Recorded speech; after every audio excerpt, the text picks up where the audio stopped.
আইন বা বাধ্যবাধকতা আরোপ করে পুঁজি বাজারে সুদিন ফেরানো যাবে না। আস্থার সংকট কাটাতে পরিবর্তন আনতে হবে লিস্টেড এবং নন লিস্টেড কোম্পানির কর হারের। বিভিন্ন ইস্যুতে আরোপিত বাড়তি করের কারণেও ভালো প্রতিষ্ঠানগুলো পুঁজি বাজারে আসছে না। এ খাতের সার্বিক অগ্রগতি নিয়ে সিইও ফোরামের সাথে আলোচনা শেষে এসব কথা বলেন ডিএসসির চেয়ারম্যান। দীর্ঘদিন ধরেই পুঁজিবাজারে চলছে আস্থার সংকট, যা আরও প্রকট হয় গেল মাসের শুরুর দিকে। সূচকের অব্যাহত পতন, অস্থির ব্যবস্থাপনায় বেকায়দায় পড়েন সাধারণ বিনিয়োগকারীরা। সঠিক কর কাঠামোর কারণে নতুন করে বিনিয়োগে আগ্রহী হচ্ছে না দেশি বিদেশি বড় প্রতিষ্ঠানগুলো। পুঁজিবাজারের ক্লান্তিকাল কাটাতে করণীয় নিয়ে সিইও ফোরামের সাথে ঢাকা স্টক এক্সচেঞ্জের এই বৈঠক, যাতে বৈশ্বিক ও দেশের চলমান আর্থিক পরিস্থিতিকে পুঁজিবাজারের দুরবস্থার জন্য দায়ী করেন ডিএসসি চেয়ারম্যান। আইন বা বাধ্যবাধকতা দিয়ে এই সংকট কাটানো সম্ভব নয় বলেও জানান তিনি। বহির্বিশ্বের কিছু প্রভাব আমাদের দেশে ছিল, সাময়িকভাবে আমাদের ক্যাপিটাল মার্কেটের মধ্যেও কিন্তু ফ্লোর প্রাইস ছিল। সামগ্রিকভাবে পুঁজিবাজারের মধ্যে এক ক্রান্তিকাল চলে এসেছিল। আমরা আইনের ধারাবাহিকতাতে সেটাকে যদি স্টপ করার চেষ্টা করি, সেটা কিন্তু সাস্টেইনেবল ক্যাপিটাল মার্কেট হবে না। বিশ্ব অর্থনীতিতে যখন বাড়ছে পুঁজিবাজারের গুরুত্ব, তখন পদ্ধতিগত নানা জটিলতায় তা আটকে আছে বাংলাদেশে। তাই ডিএসসি চেয়ারম্যানের পরিকল্পনা দীর্ঘমেয়াদী। জানান, স্থিতিশীল পুঁজিবাজার গড়তে তৈরি পোশাক ও ওষুধ শিল্পের প্রতিষ্ঠানগুলোকে অন্তর্ভুক্ত করবেন বাজারে। অনেক রুলস রেগুলেশনস রিস্ট্রাকচার করতে হবে, তা নিলে কিন্তু আমি মুক্ত হাতে কাজ করতে পারবো না। বিজিএম এর প্রেসিডেন্টের অফিসে গিয়ে আমরা মিটিং করে আসছি, আমার বোর্ড ডিরেক্টররা। আমরা তাদেরকে এইটুকু জানান দিয়ে আসছি যে ডিএসসি আপনাদের সাথে কাজ করতে চায়। নানা ছুতোয় বাড়তি করের বোঝাও বড় প্রতিষ্ঠানের পুঁজিবাজার বিমুখতার বড় কারণ বলে অভিযোগ করেন সিইও ফোরামের সভাপতি।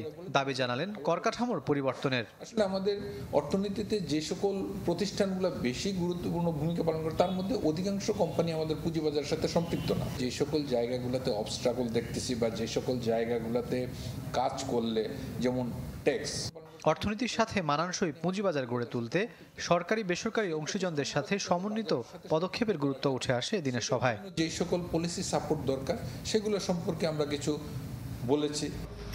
রাকিব আল জাবেদ, চ্যানেল 24, ঢাকা। এপ্রিলে সার্বিক মূল্যস্ফীতি দাঁড়িয়েছে 10.5%, যা মার্চের 9.81% থেকে সামান্য কমেছে। তবে গ্রামাঞ্চলে এই হার আরও ভয়াবহ। এপ্রিলে যা বেশ কিছুটা বেড়ে উঠে গেছে 9.92%।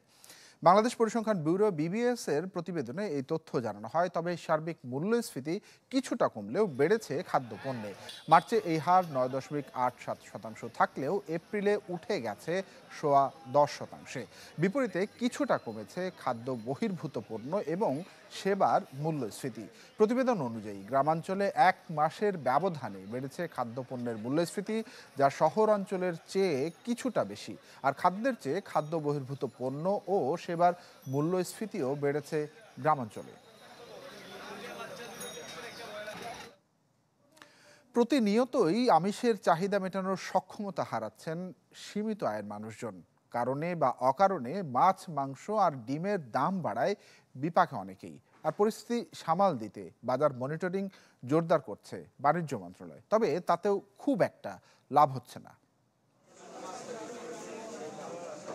আয়ের সঙ্গে ব্যয়ের হিসাব না মেলায় সীমিত আয়ের পরিবারগুলোর নিত্যপণ্যের তালিকা থেকে বাদ পড়ছে আমিষের অন্যতম উৎস গরুর মাংস, যা বছরে একবার কেনাটাও কঠিন হয়ে গেছে বহু মানুষের কাছে।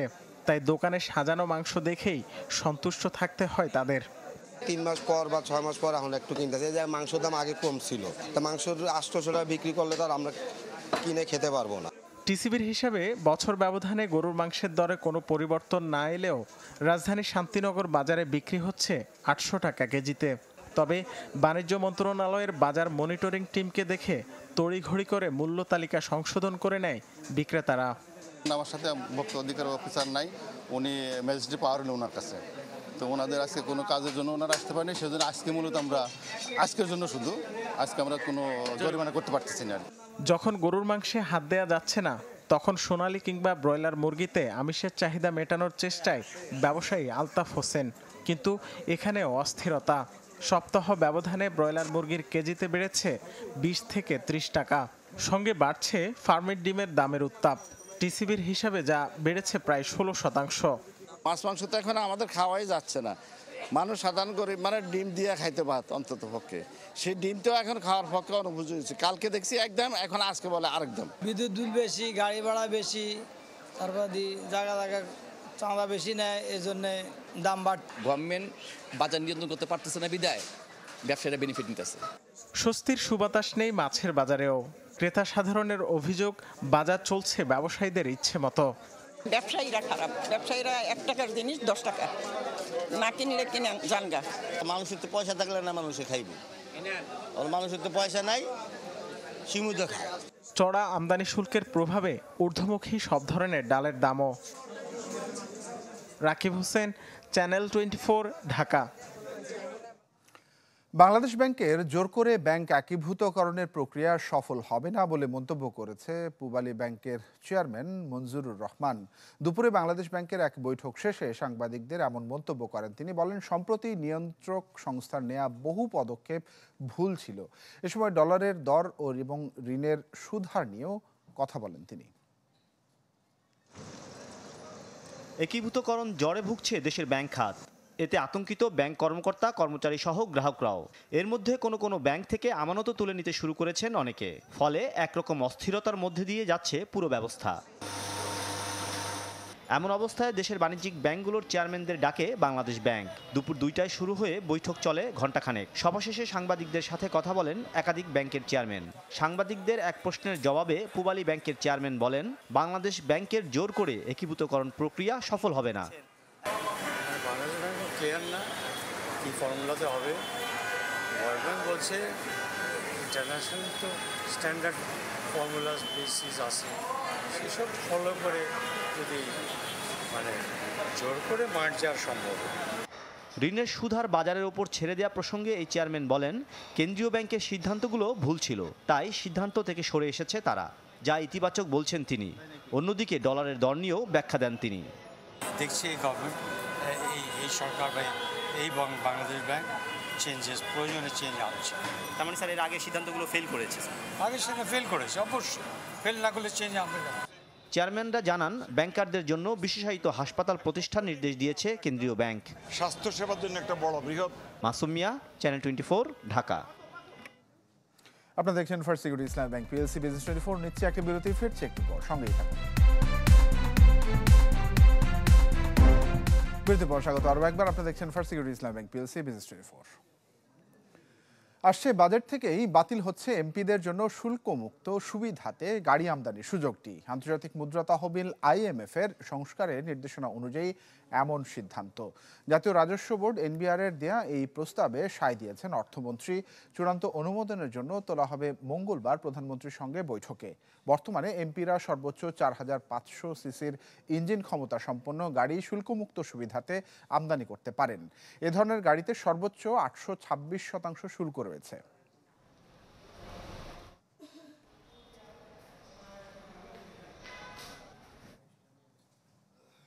সাশ্রয়ী উপায়ে জ্বালানির ব্যবহার নিশ্চিত হলে বছরে খরচ কমতে পারে $46 কোটি।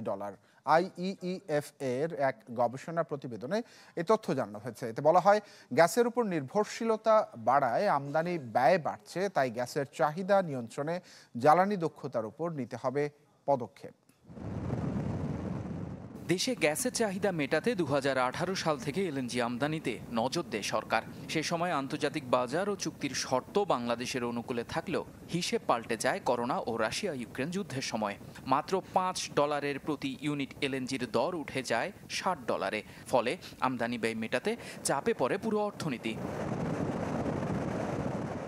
Institute for energy economics and financial analysis IEEF এর এক গবেষণা প্রতিবেদনে জানায়, অর্থনীতিকে এগিয়ে নিতে সংকটের মাঝেও LNGর উপর সরকারের নির্ভরতা বাড়ছে। দেশের মোট 51টি শিল্প কারখানা, 124টি গ্যাস চালিত বিদ্যুৎ কেন্দ্রের উপরে চালানো জরিপের ভিত্তিতে সংস্থাটি জানায়, জ্বালানির দক্ষ ব্যবহার নিশ্চিত হলে বছরে সাশ্রয় করা সম্ভব $46 কোটি। প্রতিবেদনে উল্লেখ করা হয়, দক্ষতা বাড়াতে বদলাতে হবে পুরনো জেনারেটর, বদল আনতে হবে অন্যান্য যন্ত্রপাতিরও। আর এসব নিশ্চিত হলে অন্তত 21% সমপরিমাণ LNG আমদানির অর্থ সাশ্রয় সম্ভব, যে বিনিয়োগ তুলেও আনা যাবে 1 থেকে 1.5 বছরের মধ্যে। নবায়নযোগ্য জ্বালানিতে বাংলাদেশের ধীরে চলো নীতির কারণে আসছে না এ খাতের প্রত্যাশিত সাফল্য। তাই এ খাতের সক্ষমতা বৃদ্ধির পাশাপাশি ক্যাপটিভ বিদ্যুৎ কেন্দ্র থেকে জাতীয় গ্রিডে বিদ্যুৎ সরবরাহ বাড়ানো, পুরনো বিদ্যুৎ কেন্দ্রের সংস্কারের উপর গুরুত্ব দেওয়া হয়। এলএনজি বাজারের অস্থিরতার এই সময়ে সঠিক জ্বালানি নীতি ও সিদ্ধান্ত গ্রহণের উপর গুরুত্ব আরোপ করা হয়, যাতে বৈশ্বিক সংকটের মাঝেও ব্যবসার গতি যাতে না কমে। ইফতেখার আলম, চ্যানেল 24। করোনা মহামারী পরবর্তী সময়ে মূল্যস্ফীতি থেকে রক্ষা পায়নি যুক্তরাষ্ট্র। তবে এমন পরিস্থিতিতে নিজেদের জাদু দেখিয়েছে কম দামের জন্য সুপরিচিত চেইন সুপার শপ আলডি। কৌশলে মূল্যস্ফীতিকে সামাল তো দিয়েছেই বটেই তারা, এবং সঙ্গে যেটি করেছে, হাতে নিয়েছে 9 বিলিয়ন বিক্রয় সম্প্রসারণের একটি প্রকল্প। পণ্যমূল্য তুলনামূলক কম রাখার জন্য বিশ্বজুড়ে জনপ্রিয় চেইন সুপার শপ আলডি বিশ্বের 18টি দেশে, যার বিক্রয় কেন্দ্রের সংখ্যা 12,000-এর বেশি। তবে যুক্তরাষ্ট্রে যখন ক্রমাগত বাড়ছে মূল্যস্ফীতি, তখনও নিজেদের কারিশমা বজায় রেখেছে আলডি। মূল্যস্ফীতির প্রভাবে সমসাময়িক সুপার শপগুলোতে যেখানে ভিড় কমিয়েছে ক্রেতারা, একই সময়ে আলডির বিক্রয় কেন্দ্রগুলোতে বেড়েছে ক্রেতাদের আনাগোনা।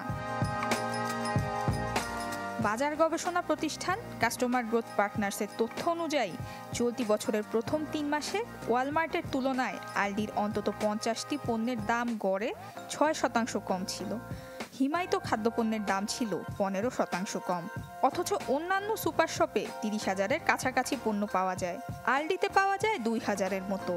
আলডির বিক্রয় কেন্দ্রগুলোর আয়তনও অন্যান্য সুপার শপের বিক্রয় কেন্দ্রের চেয়ে প্রায় 10,000 বর্গমিটার কম। ব্যবসায় টিকে থাকার জন্য আলডি ফ্লাইহুইল নামের এক কৌশল ব্যবহার করে, যেখানে বিক্রয় কেন্দ্রের সংখ্যা বৃদ্ধি ও পণ্য বিক্রি বাড়ানোর মাধ্যমে খরচ ও দাম নাগালের ভিতরে রাখা হয়। প্রতিষ্ঠানটির সকল পরিকল্পনার মূল লক্ষ্য থাকে খরচ কমানো।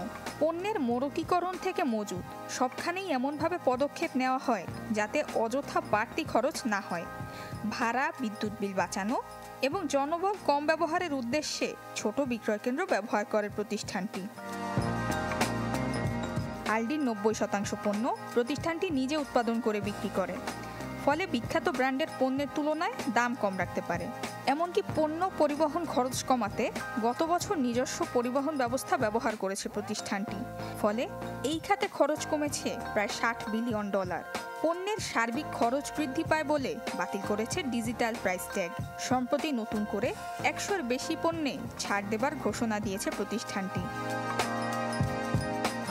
$9 বিলিয়ন সম্প্রসারণ প্রকল্পের অধীনে যুক্তরাষ্ট্রের 2500 বিক্রয় কেন্দ্রের সংখ্যাকে 2028 সাল নাগাদ 3100 বিক্রয় কেন্দ্রে নিয়ে যাওয়ার পরিকল্পনায় আগাচ্ছে আলডি।